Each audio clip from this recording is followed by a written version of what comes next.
అందరికి యేసుక్రీస్తునామమున వందనాలు. క్రైస్తవ్యంలో చాలా మంది భ్రష్టులు ఉన్నారు. వాళ్ళల్లో ప్రముఖుల లిస్టులో బెల్లంపల్లి ప్రవీణ్ కుమార్ ఉంటే, ఈ బెల్లంపల్లి ప్రవీణ్ కుమార్ ని ఆదర్శంగా తీసుకున్నటువంటి అమ్మతేజ అనే ఒక వ్యక్తి పాస్టర్ గా చలామణి అవుతున్నాడు నేటి క్రైస్తవ సమాజంలో. అయితే ఈ వ్యక్తి పాస్టర్ గా చలామణి అవుతూ ఆ వేదిక మీద నుంచి అనే వాక్యాన్ని గాని, లేకపోతే యేసుప్రభు గొప్పతనాన్ని గురించి కానీ, యేసుప్రభు శిలువ త్యాగాన్ని గురించి కానీ, ఆయన ఎంతగా తగ్గించుకున్నాడో, ఆయన తన ఎంత రుక్తుడుగా చేసుకున్నాడో విషయాన్ని వివరించాల్సిన స్థానంలో ఉండి కాకమ్మ కథల్ని, పిట్ట కవుల్ని, బయట విషయాలన్నింటినీ చెప్పుకొస్తున్నాడు. ఉదాహరణకి ఒకసారి ఈ వీడియో చూడండి.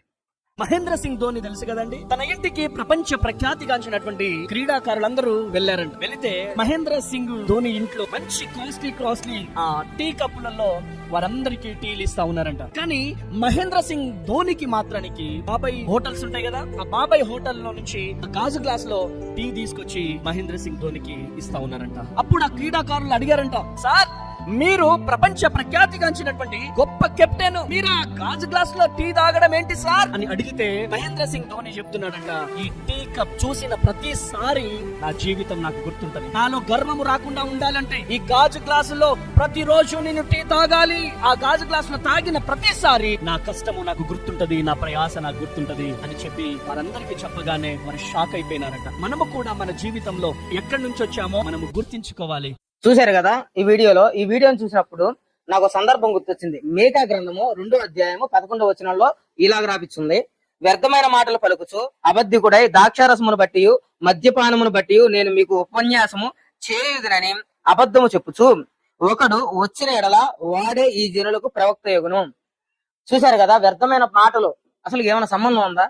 అసలు ఎంఎస్ ధోనికి, క్రికెట్ కి, లేకపోతే అతను ఉన్న వ్యక్తిగత జీవితానికి క్రైస్తవ సమాజానికి సంబంధం ఏంటి? ఆయన తగ్గింపు జీవితం గురించి మనకెందుకు?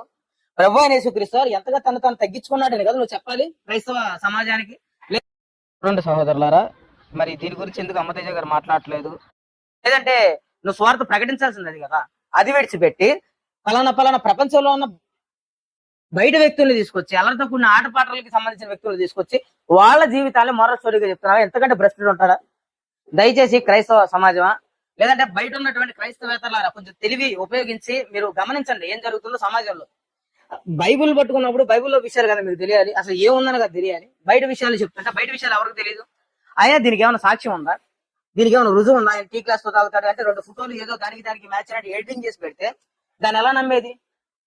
ఆధారం లేని విషయాలే. ఇప్పుడు నువ్వు చెప్పిన చెత్త కూడా ఆధారం లేని చెత్తే. ఎంతవరకు దాన్ని తీసుకోవాలి? మేము చూసామా? మేము చూడనప్పుడు ఎందుకు నమ్మాలి ఆ విషయాన్ని? ఇక్కడ తేటతెలంగా చెప్తున్నాడు నీలాంటి వాళ్ళ గురించే. వ్యర్థమైన మాటలు పలుకుచు దేవుడు గురించి తెలుసుకోవడానికి వచ్చే వాళ్ళ సమయాన్ని వ్యర్థం చేస్తా ఉన్నాం. మీకు వాడే ప్రవక్త అవుతాడు. కాబట్టి యావత్ క్రైస్తవ ప్రపంచానికి కానీ బయట ఉన్నటువంటి వాళ్ళకు కూడా చెప్తున్నాను, ఇలాంటి వాళ్ళని చూసి క్రైస్తవ్యాన్ని జడ్జ్ చేయమాకండి. ఇతనికి బైబుల్ తెలియదు, బైబుల్లో ఉన్న సన్నివేశాలు తెలియదు, యేసుప్రభు పరిశుద్ధత గురించి తెలియదు. ఏదో అలా 4 డబ్బులు సంపాదించుకోవడానికి పిచ్చి మాటలో బయట ఉన్నటువంటి చెత్త అంటే ఆ కోవకు సంబంధించుకున్న వాళ్ళని ఆకర్షించడానికి ఇట్లాంటి మాటలని మాట్లాడుతున్నాడు.